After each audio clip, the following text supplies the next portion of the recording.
하지만 칼을 빼지 않고 적을 승리로 몰아넣은 장수가 있었다. 70만 수나라 대군은 고구려 땅 깊숙이 들어왔지만 그들을 맞이한 건 무기보다 차가운 배고픔과 마른 목이었다. 을지문덕은 시간을 벌며 적을 지치게 했다. 그리고 30만 5천 명. 이 숫자가 뭔지 아시나요? 서기 612년, 지금으로부터 1400년 전에 수나라가 고구려를 치려고 보낸 특수부대 병력입니다. 당시 세계 최강 대국 수나라의 정예병들이었어요. 자, 그러면 퀴즈 하나 낼게요. 이 30만 5천 명 중에서 살아 돌아간 사람이 몇 명일까요? 정답은요, 2,700명입니다. 계산기 두드려 보세요. 30만 5천 명 중에 2,700명, 생존율이 0.9%예요. 쉽게 말해서 100명이 전쟁터에 갔는데 99명이 죽고 1명만 살아 돌아온 거예요. 학교 전교생이 1,000명이라고 치면 전쟁 끝나고 살아 돌아온 애들이 딱 9명인 거죠. 세계 전쟁 역사를 다 뒤져봐도 이 정도로 완벽하게 상대를 전멸시킨 전투는 거의 없습니다. 그런데 여기서 이상한 점이 있어요. 보통은 이렇게 생각하잖아요. 고구려가 수나라보다 셌으니까 이긴 거 아냐? 아니거든요. 전혀 아닙니다. 수나라가 이 전쟁에 동원한 총 병력이 얼마였는지 아세요? 113만 3,800명이에요. 113만. 여기에 집 나르는 사람들까지 합치면 200만 명이 넘었습니다. 반면 고구려 전체 군대는 많아야 30만 명 정도였어요. 병력 차이가 거의 4배예요. 게다가 수나라는 당시 세계 최강국이었습니다. 300년 동안 쪼개져 있던 중국을 통일한 나라였고 인구가 4,600만 명이었어요. 고구려 인구는 고작 300만 명, 수나라의 10분의 1밖에 안 됐습니다. 상식적으로 생각하면 고구려가 이길 수 있는 전쟁이 아니었어요. 요즘으로 치면 학교 농구부가 NBA 프로팀이랑 붙는 거랑 비슷해요. 정상적으로는 이길 수가 없는 매치업이죠. 그런데 결과는 완전 정반대였습니다. 대체 어떻게 된 걸까요? 오늘 저는 그 비밀을 파헤쳐 보려고 합니다. 을지문덕이라는 한 사람이 어떻게 세계 최강 제국의 군대를 전멸시켰는지 그 전략을 하나하나 분석해 볼게요. 자, 일단 612년으로 가봅시다. 수나라 황제 양제는 고구려가 눈엣 가시였어요. 왜냐면 고구려가 말을 안 듣거든요. 주변 나라들은 다 수나라한테 굽신거리는데 고구려만 우리가 왜? 이러면서 버팁니다. 양제는 빡쳤습니다. 저 건방진 놈들 본때를 보여줘야겠다. 그래서 역사상 최대 규모의 원정군을 편성해요. 113만 대군이 얼마나 큰 규모인지 감이 안 오시죠? 비교해 드릴게요. 2차 세계대전 때 노르망디 상륙작전 기억하시죠? 영화 라이언 일병 구하기 첫 장면에 나오는 그 작전이요. 그때 연합군 병력이 약 15만 명이었어요. 수나라 원정군은 그 7배가 넘습니다. 이 어마어마한 군대가 고구려를 향해 움직이기 시작했어요. 그런데 여기서 첫 번째 문제가 생깁니다. 113만 명이 하루에 밥을 얼마나 먹을까요? 한 사람이 하루에 쌀 700g을 먹는다고 계산해 볼게요. 군인이니까 많이 먹잖아요. 그러면 113만 명이 하루에 먹는 쌀이 791톤이에요. 10톤 트럭으로 79대 분량입니다. 하루에요. 한 달이면 23,730톤. 트럭 2,373대 분량이에요. 근데 612년에는 트럭이 없잖아요. 소가 끄는 수레로 이걸 다 날라야 해요. 수레 한 대가 200kg을 실을 수 있다고 치면 하루 식량 운반하는 데만 수레가 거의 4,000대 필요해요. 그리고 이 소들도 밥을 먹어야 합니다. 소 먹이까지 합치면 보급량은 눈덩이처럼 불어나요. 을지문덕은 이걸 알았습니다. 적의 약점이 뭔지 정확하게 파악한 거예요. 그래서 을지문덕이 뭘 했냐면요. 수나라군이 지나가는 길에 있는 곡식을 전부 다 걷어들였어요. 논밭에 있는 벼, 밭에 있는 보리, 창고에 있는 쌀 다 가져갔습니다. 우물은 흙으로 메워버렸고 소랑 돼지 같은 가축도 전부 데려가서 적이 와서 먹을 게 하나도 없게 만든 거죠. 이걸 어려운 말로 청야전술이라고 해요. 들판을 깨끗하게 비운다는 뜻이에요. 수나라군은 요동성 앞에서 발이 묶였어요. 성은 안 뚫리고 먹을 건 없고 병사들은 점점 굶주리기 시작했습니다. 113명이 배고프면 어떻게 될까요? 난리가 나죠. 수양제는 초조해졌어요. 이러다간 전쟁도 못 해보고 철수해야 되겠는데. 그래서 결정을 내립니다. 좋아. 전군이 다 같이 가면 너무 느리니까 30만 5천 명의 정예 별동대를 따로 만들어서 평양을 직접 친다. 수도만 함락시키면 이 전쟁 끝이다. 을지문덕 입장에서는 드디어 물고기가 미끼를 물었다는 순간이었어요. 왜냐면 이게 바로 을지문덕이 노리던 거였거든요. 생각해 보세요. 113만 명 전체랑 싸우면 이길 수 있을까요? 아무리 전략을 잘 짜도 힘들어요. 근데 30만 명이라면, 그것도 본진에서 멀리 떨어져서 보급도 제대로 안 되는 30만 명이라면 승산이 생기는 거죠. 자, 이제 별동대 30만 5천이 압록강을 건넜어요. 여기서 을지문덕이 깜짝 놀랄 행동을 합니다. 적 진영에 직접 찾아간 거예요. 항복하겠다는 척하면서요. 사실 진짜 목적은 적의 상태를 직접 눈으로 확인하는 거였어요. 요즘으로 치면 적진에 몰래 잠입해서 정보 수집한 거죠. 간 크지 않나요? 을지문덕이 수나라 진영에서 본 건 뭐였을까요? 한 달 넘게 굶은 병사들, 갈비뼈가 드러날 정도로 야윈 말들, 사기가 바닥으로 떨어진 장수들. 을지문덕은 속으로 생각했어요. 이 녀석들 지금 거의 다 죽어가고 있네. 조금만 더 끌면 알아서 쓰러지겠는데. 그래서 시작된 게 7전 7패 작전이에요. 말 그대로 7번 싸워서 7번 지는 겁니다. 일부러요. 고구려군이 수나라군이랑 싸우다가 안 되겠다 하면서 도망쳐요. 수나라 장수들은 신이 났죠. 야, 고구려군 별거 아니네? 쫓아가! 쫓아갑니다. 그러면 고구려군이 또 싸우다가 또 지고 또 도망가요. 또 쫓아갑니다. 이걸 하루에 7번이나 반복해요. 수나라 장수들 입장에서는 우리가 계속 이기고 있으니까 조금만 더 밀면 끝장낼 수 있겠다고 생각하겠죠. 근데 사실은 을지문덕의 함정에 점점 깊이 빠져들고 있던 거예요. 쫓아가면 쫓아갈수록 수나라군은 어떻게 될까요? 더 지치고 보급선은 더 늘어나고 먹을 건 더 없어지고. 수나라 장수 중에 우중문, 우문술 같은 사람들은 눈치챘어요. 이거 함정인 것 같은데. 근데 멈출 수가 없었어요. 왜냐면 수양제가 내린 명령이 평양 함락이었거든요. 황제 명령을 어기면 목이 날아갑니다. 그래서 알면서도 계속 갈 수밖에 없었어요.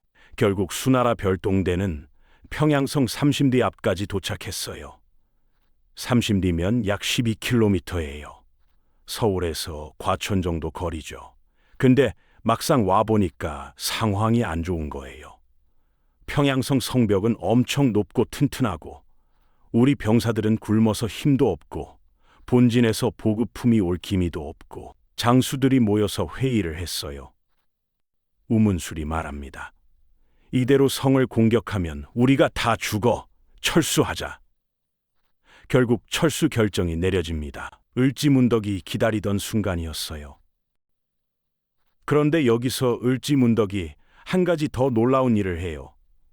철수하는 수나라군한테 시를 한 편 보냅니다. 오원시라고 하는 건데 한 줄에 5글자씩 4줄로 된 시예요. 신책 구천문, 묘산궁지리, 전승공기고, 지족원운지. 무슨 뜻이냐면요. 그대의 신묘한 계책은 하늘을 꿰뚫고 기묘한 계산은 땅의 이치를 다했네. 싸워 이긴 공이 이미 높으니 만족할 줄 알고 이제 그만 돌아가시길. 겉으로 보면 완전 칭찬이에요. 와, 장군님 대단하시네요. 이만하면 충분하니까 돌아가세요. 근데 진짜 뜻은 완전 다릅니다. 야, 너네 꼴이 지금 뭐냐? 굶어 죽기 직전이잖아. 이 상태로 더 깊이 들어오면 한 명도 못 살아 돌아가. 꼬리 내리고 빨리 도망쳐. 완전 디스예요. 근데 점잖게 포장한 디스. 이 시가 왜 대단하냐면요. 두 가지 효과가 있어요. 첫째, 적장의 자존심을 건드렸어요. 아, 저 고구려 놈이 우리를 비웃고 있구나. 이러면 화가 나잖아요. 화가 나면 판단력이 흐려져요. 냉정하게 생각을 못하게 되는 거죠. 둘째, 우리가 너네 상황을 다 알고 있다는 메시지를 보낸 거예요. 심리적으로 엄청난 압박이 되거든요. 저놈들이 우리 사정을 어떻게 알지? 혹시 첩자가 있나? 이런 생각이 들면 불안해지잖아요. 을지문덕은 무력만 쓴 게 아니에요. 심리전의 천재이기도 했던 거죠. 612년 7월 24일 수나라군 30만이 철수를 시작해요. 평양에서 압록강까지 450리, 약 180km 거리예요. 서울에서 대전 넘어서 세종시 정도까지 가는 거리죠. 그들이 건너야 할 강이 있었어요. 살수라는 강인데 지금의 청천강이에요. 북한에 있는 강이. 을지문덕은 미리 준비를 해뒀어요. 살수 상류에 둑을 쌓아서 물을 막아둔 거예요. 댐처럼요. 물이 계속 쌓이고 있는데 안 흘려보내고 가둬둔 거죠. 수나라군이 강에 도착했어요. 아, 드디어 강이다. 이것만 건너면 살 수 있어. 강을 건너기 시작합니다. 앞쪽 부대가 먼저 물에 들어가고 중간 부대가 따라 들어가고 절반쯤이 강 한가운데 들어섰을 때 을지문덕이 명령을 내렸어요. 둑을 상류에서 갑자기 물이 쏟아집니다. 막아뒀던 물이 한꺼번에 밀려오는 거예요. 쓰나미처럼요. 강 한가운데 있던 수나라군은 순식간에 휩쓸려 갔어요. 갑옷 입고 물에 빠지면 어떻게 될까요? 바로 가라앉습니다. 갑옷이 얼마나 무거운데요? 수영은커녕 버티는 것도 불가능해요. 대열이 완전히 무너졌어요. 앞쪽은 물에 떠내려가고 뒤쪽은 뭐가 어떻게 된 건지 모르고 우왕좌왕하고.